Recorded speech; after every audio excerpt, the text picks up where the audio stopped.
How's it going out today, boys and girls in sporting land? This is JPC with J&J Outlaw Sports, and I just come in here today because people were asking me once again. I was throwing out a little adjective that I made up for the Sooner Nation, and that is SoonerMutts. A friend of mine named Janie in one of our groups asked me, what did that mean? So here periodically I have to explain because not a lot of people are in my group, the National F-Bomb. Some of the people that are not in National F-Bomb college football don't know what I'm really getting at when I say Sooner Mutt when referring to the Sooners. Well, it's a little story. It's like history. And, because I'm a big historian of college football. Love the history of college football, not just for my team, but every team. I love all the traditions. So I get in there, get a little in depth, and find a little trash talk every once in a while. So, and there's where I found the little trash talk.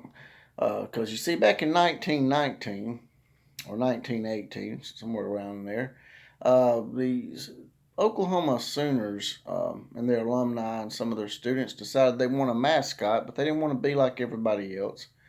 They wanted to have their own distinct mascot, but not be overboard.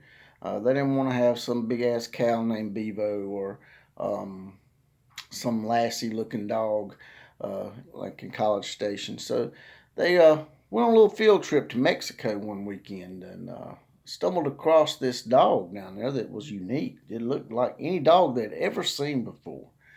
And so they asked the locals if they could have the dog as their mascot. And they said, sure. And they were like, what kind of dog is this? And the locals told them, Chucho.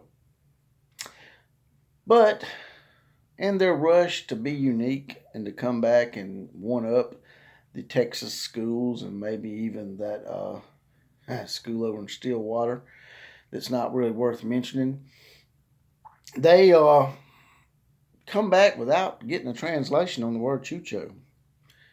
And come to find out, the word Chucho means mutt, which also means Heinz 57, mixed breed, whatever adjective you want to call it for a dog that's many breeds. And come to find out, the old dog was a mutt. He wasn't a breed of dog of any kind. So that's why I call them the SoonerMutts, because they went down there and hastily got a mascot without doing any research or background on what the word Chucho meant before they come back to Norman and dressed him up and put him on the sidelines. And he was on the sidelines from 1919 to 1928. But, in Oklahoma's defense, that's actually pretty a nice thing that they did, was including a dog that wasn't really of any breed. He was just a breed unto himself. So, that is the story for today, class. That is a little history lesson on the Oklahoma Sooners and why I call them the SoonerMutts. And if you don't mind, like, share, comment, share, like, comment, share, subscribe, all that good stuff. Subscriptions are most important.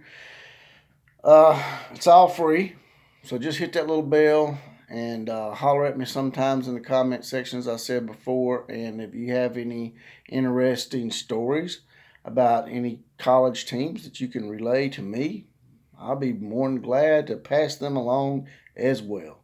And with that, KMCA to all the other teams.